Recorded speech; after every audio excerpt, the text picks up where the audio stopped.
చెడు చెడు వీడియోస్ పెడుతున్న దుష్ట శక్తులకు ఏకి పారేయాలనే ఉద్దేశంతో ఇప్పుడు ఆలేటి ఆటం గారికి ఒక 2 నిమిషాలు మాట్లాడిన తర్వాత ఆ కార్యక్రమాన్ని మొదలుపెట్టాలని చెప్తున్నాను.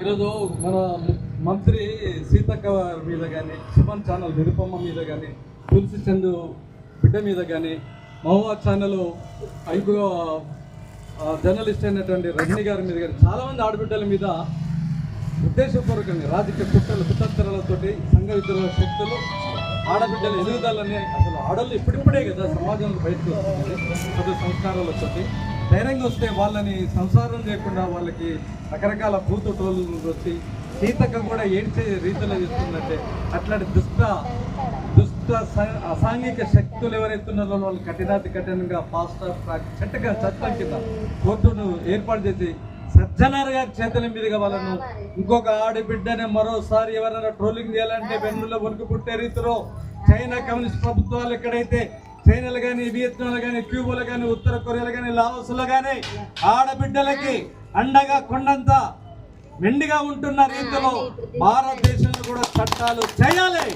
ఒకటి. రెండోది ఏంటంటే భారతదేశంలో హిందువులు, క్రైస్తవులు, ముస్లింలు, జైనులు, బౌద్ధులు రకరకాల జనాలంతా అన్నదమ్ముల్లాగా కలిసిమెలిసి ఉంటే హిందూ ముస్లిం ఘర్షణలు రెచ్చగొట్టడానికి ఈ దేశాన్ని మరో మణిపూర్ లాగా, ఛత్తీస్గఢ్ లాగా మంటలలో కాల్చి మొత్తం మార్చి మసి చేయాలని రాజకీయ దురుద్దేశంతో మనో ఉన్మాద కుల రక్కసలు, మతోన్మాదులు, గాంధీ మహాత్ముని చంపించిన గాడ్సే టెర్రరిస్టులు ఈరోజు మొత్తం సోషల్ మీడియా టీవీ ఓపెన్ చేస్తే బూతులు, టీవీ ఓపెన్ చేస్తే సెల్ ఓపెన్ చేస్తే మత ఘర్షణ చేసే రీతులున్నాయి కనుక వీళ్ళందరినీ అత్యంత కఠినంగా శిక్షించే చట్టం ఈ అసెంబ్లీ సమావేశంలో రేవంత్ రెడ్డి గారు ఇచ్చిన వాటా ప్రకారం కఠినంగా అమలు పరచాలా, చట్టం చేయాలి. చట్టం చేస్తూ ఎవరైతే జర్నలిస్ట్ బిడ్డలు ఉన్నారో, జర్నలిస్ట్ బిడ్డలు పైన పటారంగా ఉంటారు, లోన్లు ఉంటారు, అప్పులతోటి చాలా బాధలు పడుతుండ్రు. ఇంటి బిల్లులు కట్టుకోలేక, కరెంటు బిల్లు కట్టుకోలేక, పిల్లలు తట్టుకోలేక, హాస్పిటల్ పోలేక, స్కూల్లో ఫీజులు కట్టుకోలేక చాలా కష్టాలు ఉన్నారు.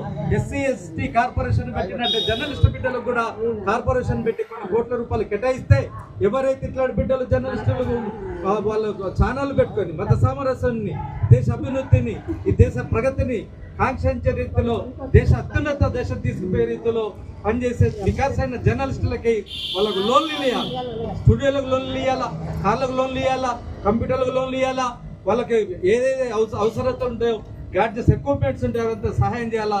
వీళ్ళకి స్కూళ్ళలో ఇంటర్నేషనల్ స్కూల్ దగ్గర మొదలెడితే కార్పొరేట్ స్కూల్ వరకు 25% ఫ్రీగా పేదలకు ఇస్తామని అంటారు. పేదలకు ఇచ్చేటట్లు, జర్నలిస్టులకు ఇచ్చేటట్లు, హాస్పిటల్ పెట్టేటప్పుడు కూడా అట్లనే రిజిస్ట్రేషన్ చేస్తారు.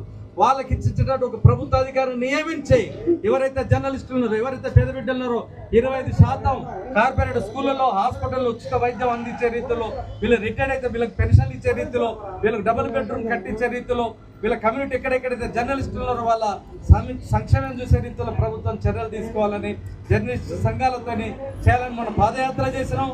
ఇప్పుడు నిరాహార దీక్షలో కూర్చున్నాం. ప్రభుత్వ పాలకులారా కదలండి, ప్రభుత్వ ప్రజా ప్రతినిధులా కదలండి. ఇప్పుడు సోషల్ మీడియా జర్నలిస్ట్ సంఘానికి, కల్లుగీత కార్మిక సంఘం, సిఐటి సంఘం, విద్యార్థి సంఘం ఇంతమంది వచ్చి మద్దతు కల్పిస్తున్నందుకు చాలా కృతజ్ఞతలండి. ప్రొద్దున నిన్నటువంటి మొన్నటువంటి చాలా సంఘాలు, కాంగ్రెస్ పార్టీ అండి, టీఆర్ఎస్ ప్రభుత్వం పార్టీ నుండి, అట్లాగే దండోరా నుండి, ఇట్లా చాలా సంఘాల నుండి మాకు మద్దతు ప్రకటిస్తున్నాయి. ఇప్పుడు భారత విద్యార్థి ఫెడరేషన్ ఎస్ఎఫ్ఐ శివ గారు కూడా మద్దతు కోసం 2 నిమిషాలు మాట్లాడారు. ఇది దుర్మార్గంగా చేస్తూ ఉన్నారు.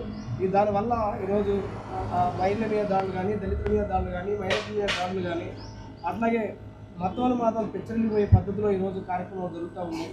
అంటే చిన్న ఘటనలు, వ్యక్తిగతంగా జరిగిన ఘటనలు కూడా హిందూ ముస్లిం ఘటనలుగా సృష్టిస్తూ, అట్లాగే మహిళల మీద, దళితుల మీద కూడా విపరీతమైన దాడులు జరుగుతూ ఉన్నాయి. ఈ దాడులన్నిటి కూడా ఉన్నది లేనట్టుగా ఈరోజు సోషల్ మీడియా ప్రచారం చేస్తూ ఉంది. అందుకనే దీన్ని పరిహాసనంగానే దీనికి ఇలాంటి స్వేచ్ఛాయుతంగా ఎవరి వాళ్ళు వచ్చినట్టుగా ఇష్టం వచ్చినట్టు వాడుకుంటే బాగలేదు, దీనికి ఒక కట్టడి చేయాలి, దీనికి ఒక చట్టం తేవాలని చెప్పేసి మన ఆలేటి ఆటం గారు ఈరోజు అమర నిరాహార దీక్ష చేపట్టబోతూ ఉన్నారు. కాబట్టి దీనికి అనేక అసెస్ జనాలు కూడా మద్దతు తెలియజేసి నిజంగా ఒక చట్టం తీసుకొచ్చే పద్ధతిలో ఈ అసెంబ్లీ నడుస్తుంది కాబట్టి అసెంబ్లీ సందర్భంగా ఒక చట్టం తీసుకొచ్చి ఆ చట్టం చేసి 60 కఠినమైన చర్యలు ఉండాలని చెప్పేసి చేస్తున్నటువంటి ఆలటి ఆటం గారికి అందరి పట్ల ప్రత్యేకంగా ధన్యవాదాలు తెలియజేస్తున్నాను.